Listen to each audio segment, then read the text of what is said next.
Hello दोस्तों, virtuous channel में आपका स्वागत है। आईबीपीएस आरआरबी 9th के रिक्रूटमेंट का नोटिफिकेशन रिलीज हो चुका है। अप्रोक्सीमेट 10,000 पोस्ट के लिए office assistant, then scale 1, scale 2, scale 3। Total all over India अगर आपने देखे तो करीब करीब 10,000 के आसपास पोस्ट है। अच्छा नोटिफिकेशन आया है।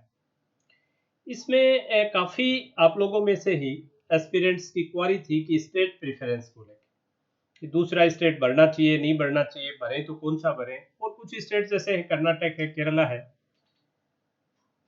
आई थिंक झारखंड में भी ऑफिस असिस्टेंट की शायद वैकेंसी नहीं है, इधर झारखंड और छत्तीसगढ़। तो उनके भी ये था कि हम क्या करें कि जो इस नोटिफिकेशन का वेट कर रहे थे और वहाँ से 0 वैकेंसी आई है, तो उनके लिए क्या कुछ पॉसिबिलिटीज़ हैं, क्या कुछ उसके लिए उनको करना चाहिए। तो आज का सेशन कंप्लीटली इसी पर डिस्कस करेंगे। चलिए देखिए, सबसे पहले अपने वैकेंसीज अगर देखें स्टेट वाइज, तो ये फर्स्ट जो आपका है ये ऑफिस असिस्टेंट है, या स्केल 1, एक सेकेंड, आई थिंक स्केल 1 है। ये पीओ बोल सकते हो आप इसको। और ये जो है ये आपकी क्लर्क की होगी। वैसे ही ये आपके पीओ की होगी और ये आपके क्लर्क की होगी, राइट। तो इसमें अगर अपने देखें तो पीओ में थोड़ा सा इसको इरेज कर दो, ये कुछ और राइटिंग टाइप होगी आपकी। तो इसमें जैसे अगर अपने वैकेंसीज का देखते हैं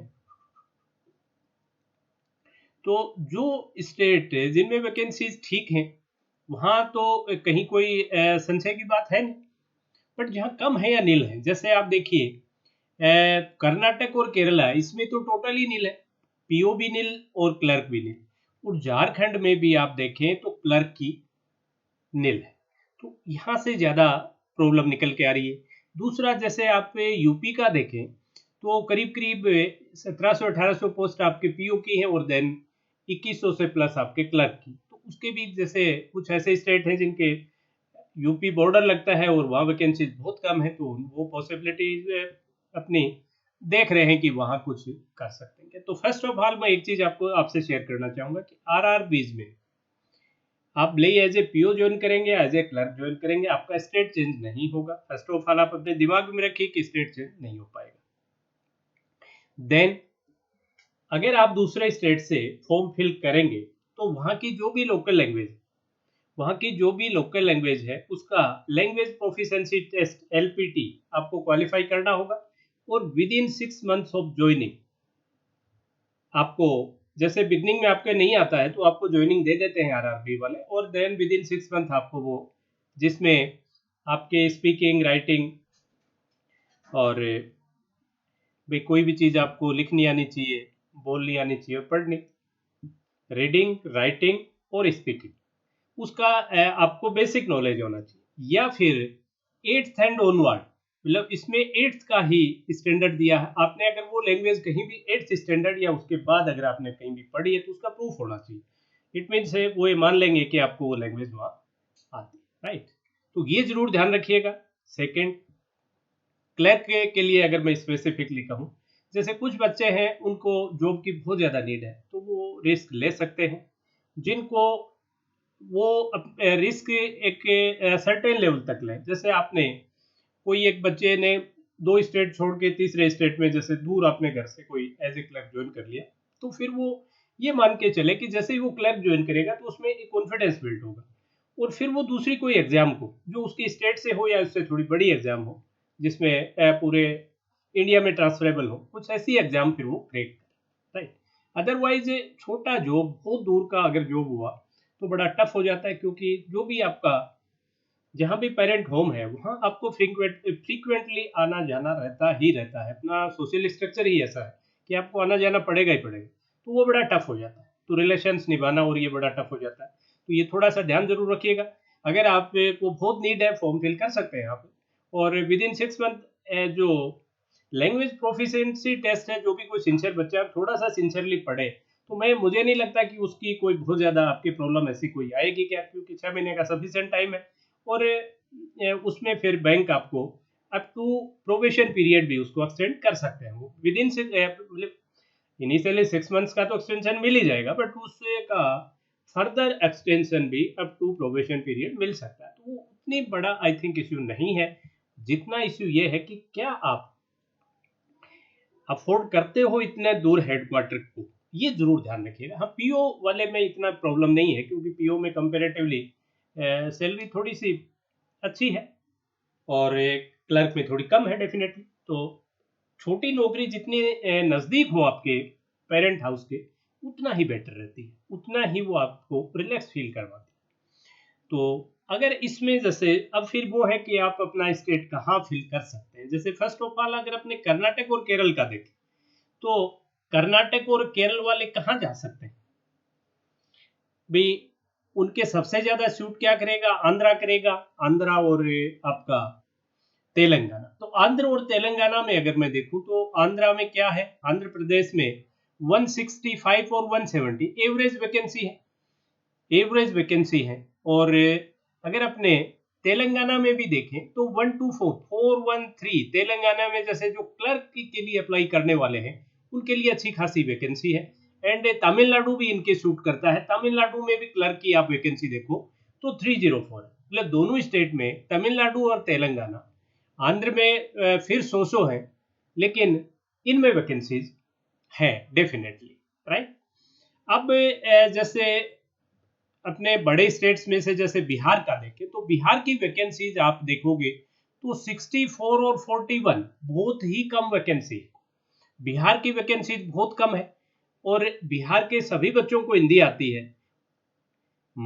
यूपी की वैकेंसीज बहुत ज्यादा है और यहाँ भी हिंदी सब्जेक्ट है। जैसे बिहार का बच्चा है, उसको लैंग्वेज प्रोफिशिएंसी टेस्ट देने की कहीं दूर दूर तक नीड नहीं होगी, और अगर कहीं कोई जरूरत उसको पड़ती है तो उसको खूब अच्छी हिंदी आती।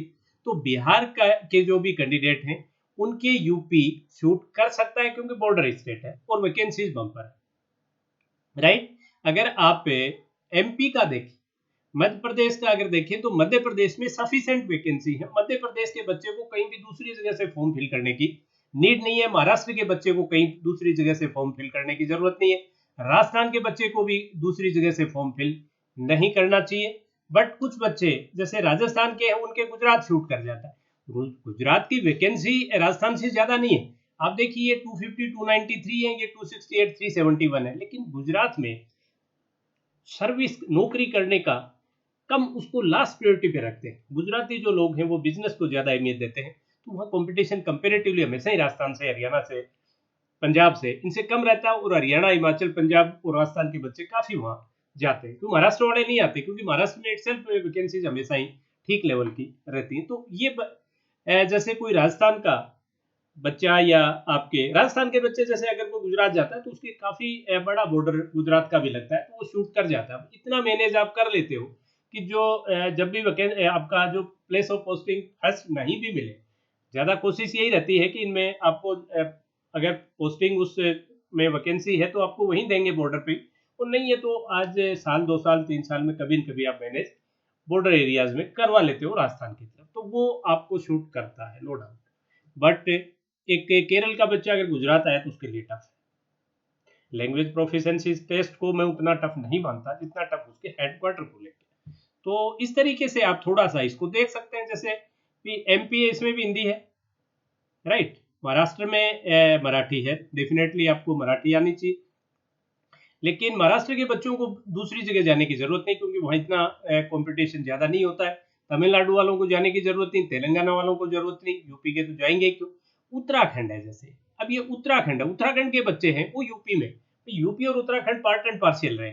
जैसे यहाँ उत्तराखंड में बहुत ही कम वैकेंसी है, 6 और 10 ही है, तो वो अपनी प्रायोरिटी यूपी को दे सकते हैं। बिहार वाले हैं वो भी यूपी को दे सकते हैं, क्योंकि जो इसमें अगर झारखंड देखूं तो झारखंड वालों को भी यूपी ही देनी पड़ेगी, क्योंकि झारखंड में देखिए आप पीओ की तो 50 है लेकिन इसकी 0 है, राइट। तो यहाँ भी क्योंकि उड़ीसा की भी फिर आप बॉर्डर एरियाज उनका देखो, झारखंड का उस तरफ, तो उड़ीसा की अगर वैकेंसीज देखो तो ये भी कम ही वैकेंसीज है। ये तो खुद यहाँ के बच्चे दूसरा स्टेट प्रीफर करेंगे, तो वहाँ उनके लिए तो कहीं गुंजाइश ही नहीं है। पंजाब के देखिए 100 वैकेंसीज है, दोनों ही लोअर साइड है। तो पंजाब के बच्चों के लिए हिमाचल में भी इसमें हरियाणा में भी वैकेंसीज बहुत ज़्यादा नहीं है। हिमाचल हरियाणा अगर मैं देखूँ तो 100 है, हिमाचल में, हरियाणा में, तो यहाँ कंपटीशन भी अच्छा खासा रहता है।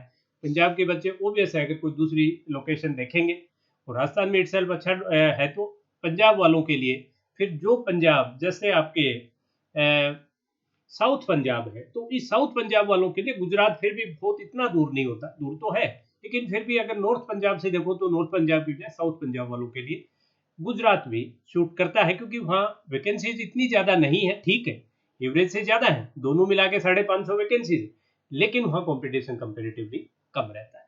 तो इनमें थोड़ा सा आप लैंग्वेज प्रोफिशिएंसी टेस्ट को तो मैं बहुत बड़ा नहीं मानता, बट आप हेडक्वार्टर के जरूर दिमाग में रखिए कि हेडक्वार्टर चेंज होना नेक्स्ट टू इम्पॉसिबल है। सो इम्पॉसिबल तो देखो कोई चीज़ नहीं होती, कोई मैनेज कर ले डेपुटेशन कहीं भी दूसरे बैंक में हो रहा है, बट जनरली ये मान के चलिए कि जहां आप जिस आरआरपी में गए, जिस स्टेट से गए, आपको वहीं रहना पड़ेगा, तो ये जरूर थोड़ा सा ध्यान रखिएगा। लैंग्वेजेस दूसरा स्केल सेकंड के अगर अपने देखें तो स्केल सेकंड में एओ की अच्छी खासी, एग्रीकल्चर ऑफिसर की अच्छी वैकेंसीज हैं, देन आईटी की अच्छी वैकेंसीज हैं, देन सीए की भी 27, उतना कंपटीशन सीए के लिए नहीं होता है, वहाँ भी अच्छी वैकेंसी है। जनरल बैंकिंग ऑफिसर्स के लिए भी 849 है, और स्केल 3 के लिए 159 वैकेंसीज है।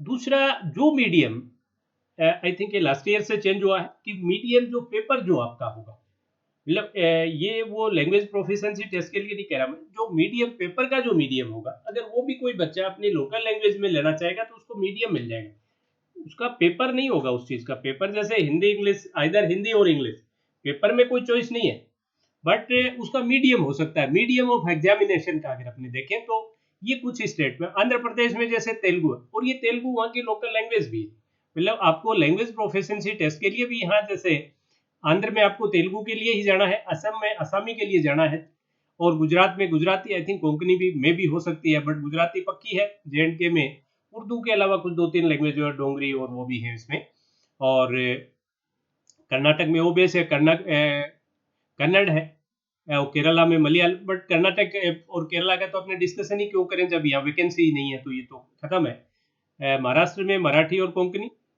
मणिपुर में मणिपुरी, राइट। मेघालय, मिजोरम और नागालैंड, मिजोरम की शायद मिजो है लैंग्वेज, अगर मैं इसका मीडियम की नहीं चर्चा कर रहा, मैं साथ ही उसकी भी कर रहा हूँ आपके कि कौन सी लैंग्वेज वहाँ के लिए लोकल लैंग्वेज रहेगी। तो नागालैंड के लिए आई थिंक आपको इंग्लिश कंपलसरी है, वहाँ की लोकल लैंग्वेज इंग्लिश है।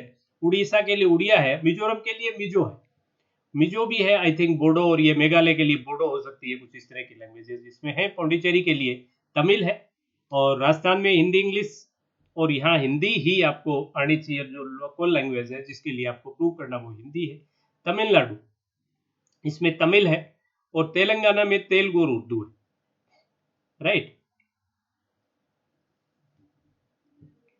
तो सॉरी, त्रिपुरा में बंगाली, यूपी में उर्दू, बट हिंदी भी है, उत्तराखंड में भी हिंदी है, वेस्ट बंगाल में बंगाली है। ये कुछ जो चेंज हुआ है मीडियम का, वो कुछ चीजें थी। तो लैंग्वेज प्रोफिशिएंसी टेस्ट को आप बड़ा इशू मत मानिएगा।